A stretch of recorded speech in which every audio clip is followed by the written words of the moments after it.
En fin, este cambio de paradigma nos llevó a que hoy el fin del proceso prioritariamente es lograr armonía entre las partes y paz social. Con lo cual nos movió el eje de cuál era el fin del proceso, y el fin del proceso es este ahora. Y eso genera como consecuencia de que en estas salidas multipuertas se habilite un tipo de proceso donde las partes llegan a esos acuerdos, y es un proceso composicional. Ese nuevo tipo de proceso gira alrededor de estas ideas, la idea de equidad, de acuerdo, de reparación. Pero el derecho penal obviamente no renuncia al proceso clásico de conocimiento. Que ese proceso de conocimiento, como siempre fue, giraba y gira alrededor del descubrimiento de la verdad, con el dictado de la sentencia y la aplicación de una pena. Estos dos tipos de proceso, en este nuevo paradigma, conviven. ¿Y por qué conviven? Y porque hay casos donde la paz social solo puede ser conseguida a través de un proceso de conocimiento a resulta del cual se aplica una pena.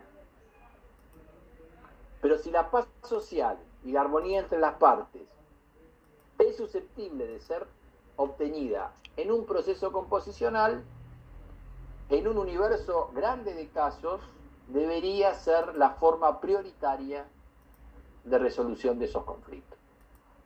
Y entonces yo les diría que de alguna manera, dentro de esta idea de persecución penal estratégica que debe adoptar el Ministerio Público, el tipo de soluciones vendría predeterminado por el tipo de caso. Para los hechos graves y muy graves, esta idea de que el Ministerio Público Fiscal quiere llevar el caso a juicio.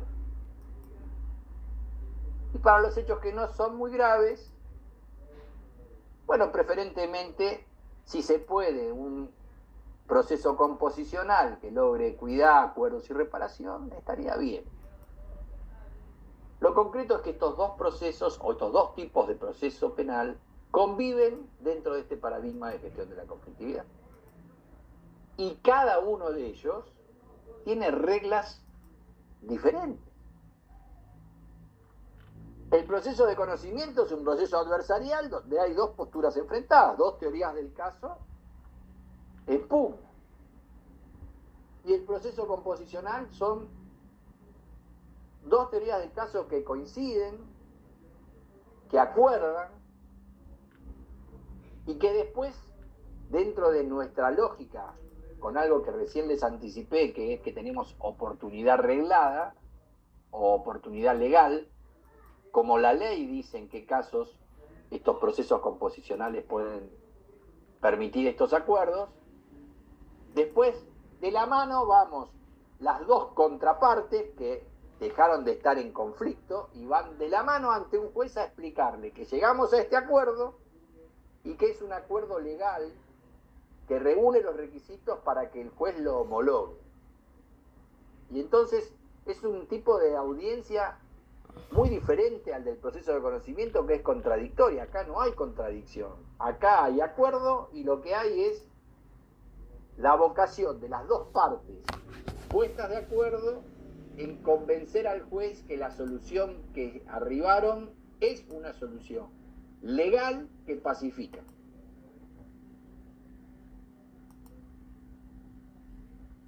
Cada uno va a tener sus reglas. Acá hay consenso, allá hay contradicción. En toda la lógica de este proceso composicional aparecen diversificación de respuestas por fuera de la pena que buscan relocalizar el conflicto, pacificándolo de una manera no tradicional. Y el tomo 4 de Alberto Binder trata sobre esta lógica, esta teoría del proceso composicional. Y voy a hacer algunas pinceladas, es todo un tomo, ¿no? Y con la autoridad de Alberto y la profundidad de Alberto. Pero voy a hacer algunas pinceladas de algunas de las partes que me parecieron relevantes para esta charla, digamos. Y probablemente equivocadamente seleccioné no lo mejor del libro. Como venimos diciendo, del paradigma del orden nos movimos al de gestión de la conflictividad. Nos movimos del derecho penal infraccional a un derecho penal del conflicto. Alberto dice, por la página 427 de este tomo 4,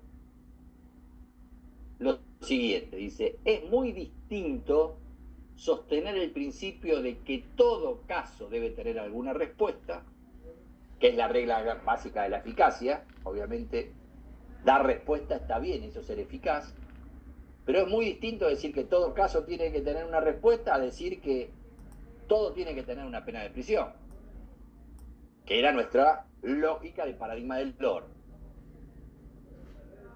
con muy bajo nivel de eficiencia por los pocos casos que llegaban a esa instancia. Binder lo que va a decir es que la imposición de una pena, aún en el mejor de los juicios, dice, es siempre una decisión de menor calidad, por más que sea necesaria en muchos casos. ¿Por qué violencia estatal? Y Alberto, por formación y idiosincrasia, busca que haya la menor violencia estatal posible. Por eso esta reflexión. La realidad es que las alternativas, las salidas alternativas, la resolución, los mecanismos de resolución alternativos de conflictos siempre son una mejor opción. Esto es lo que subyace en esta reflexión que recién les transmitía que hace Binder. ¿Y por qué son una mejor opción? Bueno, primero porque son respuestas menos violentas. Y eso realiza última ratio del derecho penal, digamos, esto que les decía que es uno de los primeros temas que vemos en Penal 1, digamos, ¿no? Las primeras clases de la facultad de grado vemos esto. Y después eso en la práctica se nos diluye. Con lo cual, primer razón por la cual la alternativa como una suspensión del proceso a prueba, como una conciliación, como reparación integral, nos brindan es porque son menos violentas para el imputado, ¿no? Que quien en definitiva sufre esa persecución penal. Son de mejor calidad, la víctima se va súper conforme con esto, y tal vez con una pena de prisión finalmente no se va conforme porque dice cuánto tardaron en llegar a esa pena al final es poca, sigo sin estar reparada en por ahí el perjuicio económico que tuve. Con lo cual es mejor calidad de respuesta, percibida así por la víctima, obviamente percibido por el imputado, al quien le damos una salida menos violenta, y también tiene que ser así percibida por la sociedad.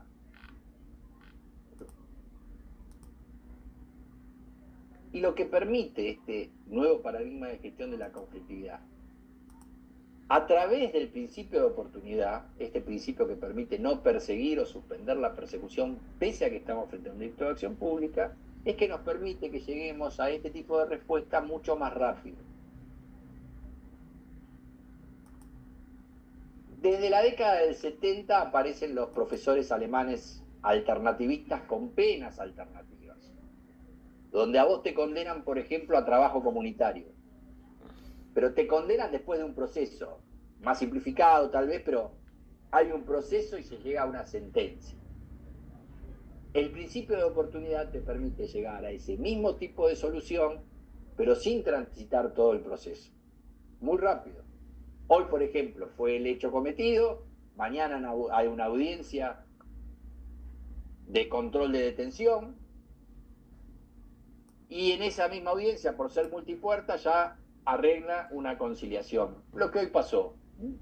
El hecho que hoy les comentaba que fue este muchacho, este hombre ya, un hombre grande, estaba intentando hurtar unas tazas de un auto, se cometió ayer y hoy lo resolvimos con la conciliación. Entonces, la víctima quedó conforme con el pedido de disculpa, el imputado chocho, porque si no se le venía la noche tachándole la doble o la generala. Y la sociedad, la verdad que, como yo como representante de la sociedad, dije, la verdad que qué mejor que esto. ¿Por qué? Y porque la verdad que aplicarle derecho penal clásico a ese sujeto hubiera determinado más exclusión social de la que tiene. Y esto es persecución penal estratégica, que tenemos que pensar soluciones que dejen a la gente dentro del sistema y no por fuera.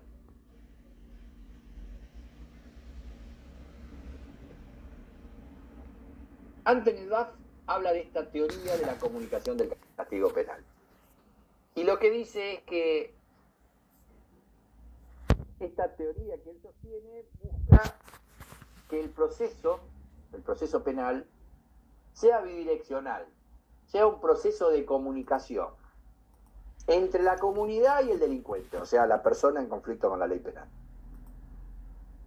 ¿Qué quiere transmitirle la comunidad a la persona que cometió el delito o que es imputada del delito? Le quiere transmitir un mensaje de censura para que entienda además que eso que hizo es ilícito y que no está bueno. Y en esta teoría de la comunicación del castigo penal que él sostiene, como es bidireccional, lo esperable, dentro de la lógica de Anthony Duff, es esto, de que esa persona imputada le comunique a la sociedad una suerte de disculpa, que ofrezca una suerte de reparación por lo que hizo, se haga cargo de lo que hizo. Y dentro de esta teoría de la comunicación penal, del castigo penal que él sostiene, va a decir que las medidas alternativas son un castigo más constructivo que el derecho penal tradicional. ¿Y por qué? Y porque es una reparación por lo hecho, directamente a la víctima, y porque además mantiene a la persona dentro de la sociedad, sin excluirla. Al imputado estamos hablando, ¿no? Y el problema es de que cuando vos, digamos, hay mucha gente hoy marginada sin cometer delitos, por supuesto, ¿no? Excluidos sociales sin cometer delitos. Pero cuando uno comete delitos, el proceso de exclusión social, si no estaba iniciado, empieza. Hoy lo que estoy viviendo es que yo en mi cursus honorum de fiscal veía que había imputados que empezaban con hurtos, pasaban a robo simple, robo con armas, ¿no? Hechos escalaban, y hoy estoy viendo lo contrario. Tipos que han sido condenados por robo con armas que los agarramos hurtando. Eso es raro. Bueno, obviamente tiene su explicación. Son muertos sociales. No tienen nada que, digamos, quedan excluidos totalmente, no tienen proyecto de vida ni posibilidades y terminan haciendo lo que pueden, cometiendo los delitos que pueden y aprendiendo un poco de que el robo con arma es caro y que el hurto no es tan caro. Pero el problema de inseguridad ciudadana lo tenemos.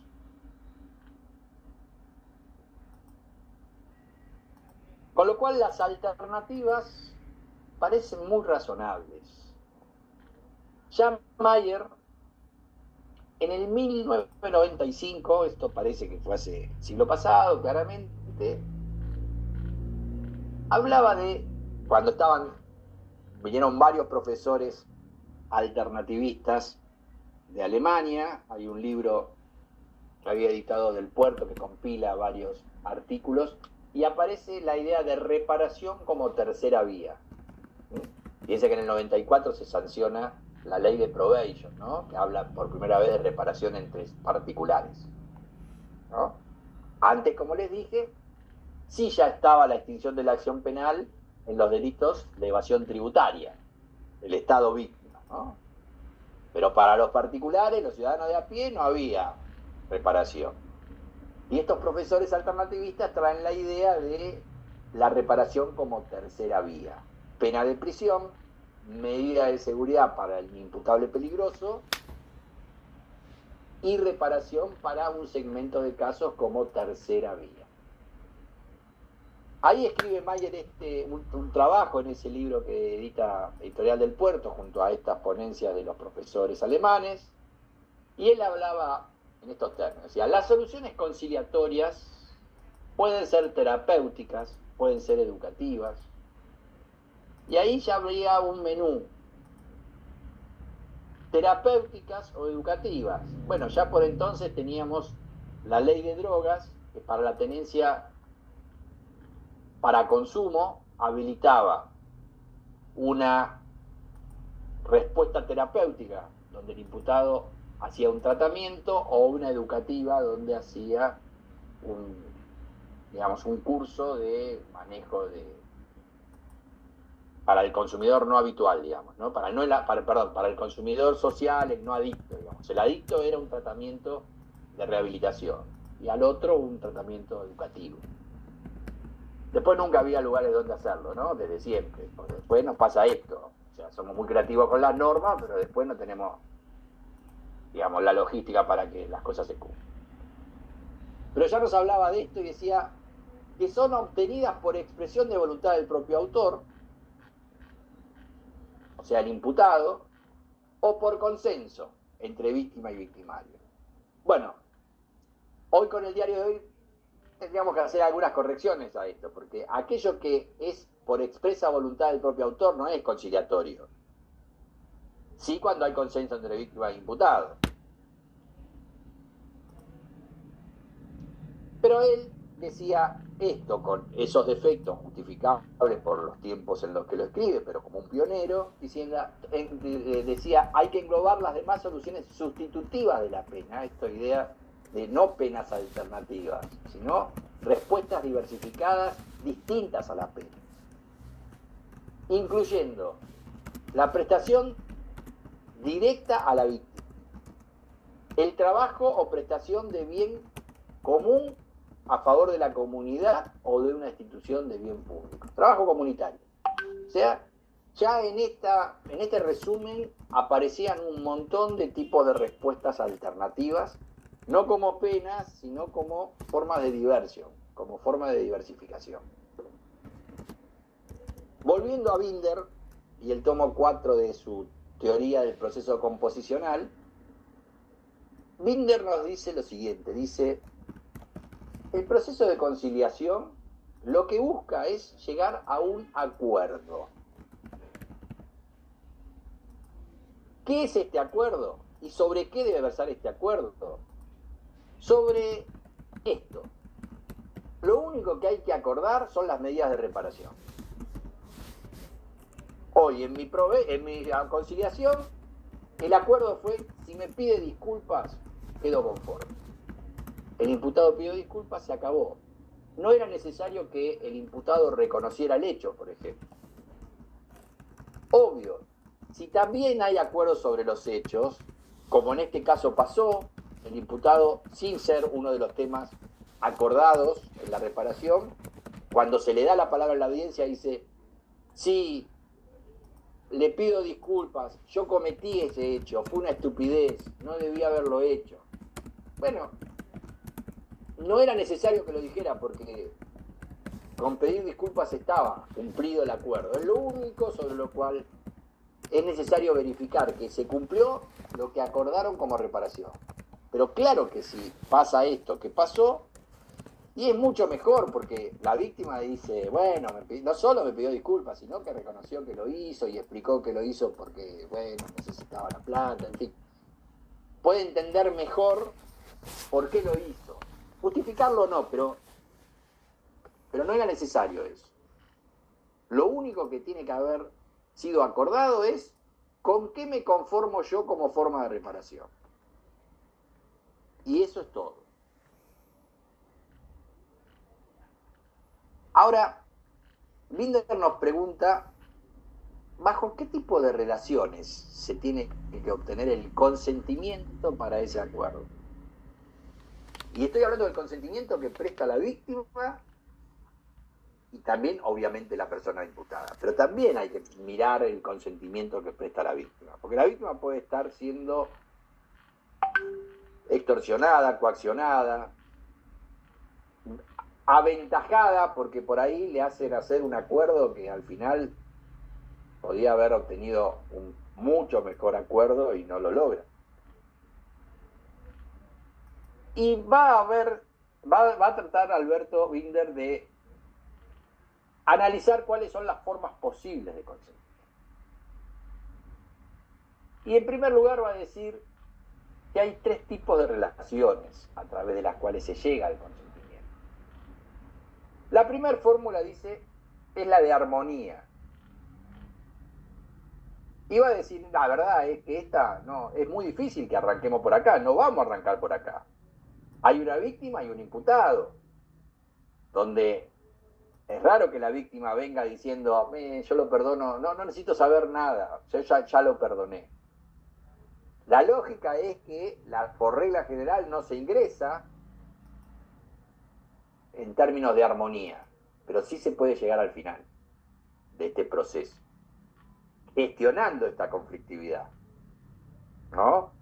Bueno, en el caso de hoy, la Fiscalía fue la motora, donde llamó a la víctima, le explicó que el Ministerio Público está obligado a relevar cuál es el interés que tiene la víctima en el resultado del proceso,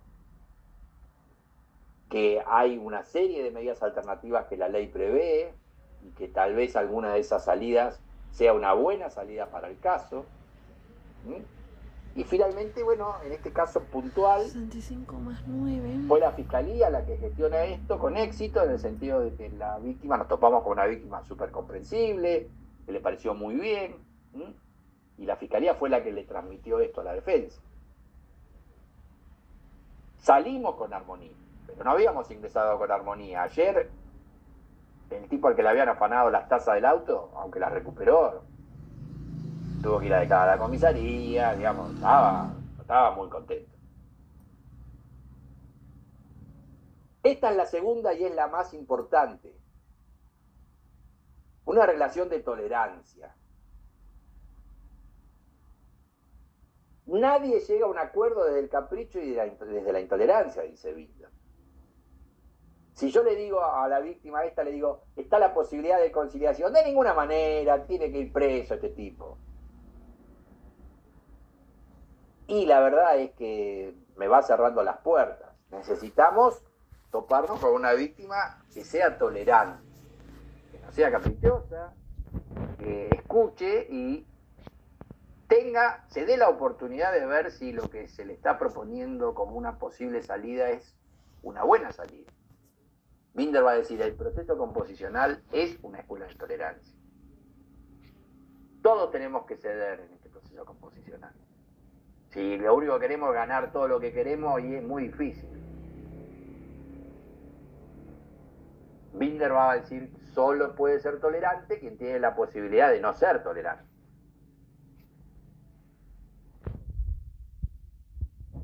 Y hay un problema. ¿Cuál es el umbral de tolerancia? Porque al final, alguien muy tolerante puede ser sometido. Y el sometimiento ya no es un consentimiento libre. Ya no hay consenso ahí admisible. Esto de la tolerancia le diría que es una gran regla.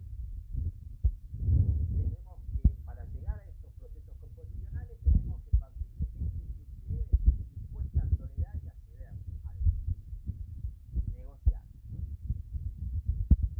Lo que no puede haber es sometimiento, pero sí admite como tercera forma el cuasi.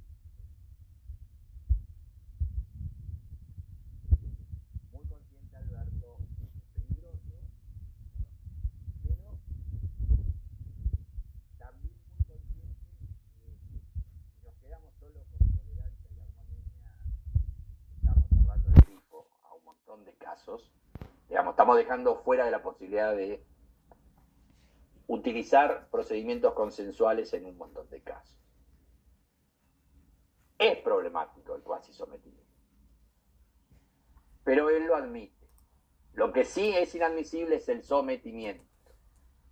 Y cuando hay un cuasi sometimiento, digamos, admisible con todos los problemas que tiene, Binder dice, solo es admisible si es claro que termina aceptando el que va a sufrir.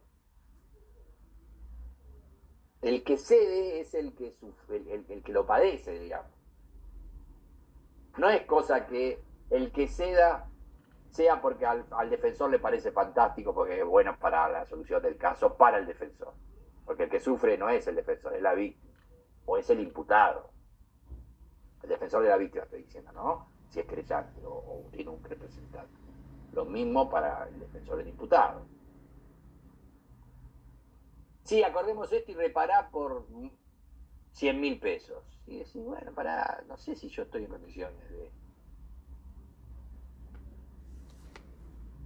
Y claramente ese cuasi sometimiento ya no es cuasi, porque es sometimiento y por tanto inadmisible, si se termina logrando por miedo, por extorsión o por imposición de un tercero. Por miedo, en el sentido de que, bueno, mejor acuerdo esto, aunque no estoy de acuerdo con esto, pero la verdad que como me puede ir peor y me parece que al final por ahí esto no es tan malo, pensando en lo que me puede pasar, termino acordando. Extorsión, bueno, porque muchas veces nosotros actuamos así, digamos, veladamente. Piensen en juicios abreviados, que también es un procedimiento consensual, que el imputado acepta, no renuncia al juicio y acepta la condena, y por ahí no deja de haber operadores que cuando le proponen el acuerdo le dicen, mirá, si no aceptás este abreviado y vamos a juicio, no sé cómo te va a ir, no sé a cuánto te van a condenar. Y entonces por ahí alguien que incluso hasta podría salir absuelto si fuera un juicio hecho y derecho, con todas las reglas de un acusatorio del proceso de conocimiento, y termina diciendo, bueno, mira, qué sé yo, prefiero aceptar la condena del abreviado porque me voy en libertad hoy y acepto esto. Y por ahí cuando hablas en confianza con el defensor dice, la verdad es que era inocente. Yo una vez tuve un caso donde un tipo le rompe el vidrio, iba la víctima con la supuesta víctima, con su novia en el auto, y el imputado le rompe con una botella el vidrio del parabrisas. Y el dueño del auto dice, me quiso robar. Con lo cual, era un robo con armas. Robó con armas tentado, además tenía antecedentes, terminó en prisión preventiva. Elevamos a juicio y después el defensor pasó, un defensor a quien le tengo aprecio, digamos, profesional y respeto, y me vino a contar que habían acordado un abreviado, porque con el abreviado que acordaban salía en libertad condicional ese día, pero que en realidad no había sido un robo, había sido un problema que le había piropeado a la novia, y el tipo, bueno, habían tenido una discusión, y que era, bueno, bastante incivilizado, le rompe la botella de vidrio en el parabrisas, le parte el parabrisas, pero no era un robo, era un daño. Pero prefirieron aceptar la condena por el abreviado, ¿sí? Entonces, y ahí, qué sé yo, bueno, no sé hasta dónde el defensor le dijo, te conviene realmente, y fue una imposición de terceros, porque no va a sufrirlo él, el defensor, el que sufre es el que decidió, ¿no? Profe, pero... El que no decidió, el que tuvo un contrato de adhesión, básicamente. Y ni hablar cuando esto es la expresión de la fiscalía, ¿no? Porque también los tribunales presionan. Yo les confieso, yo nunca concursé para fiscal de juicio porque no me banco que un tribunal me diga,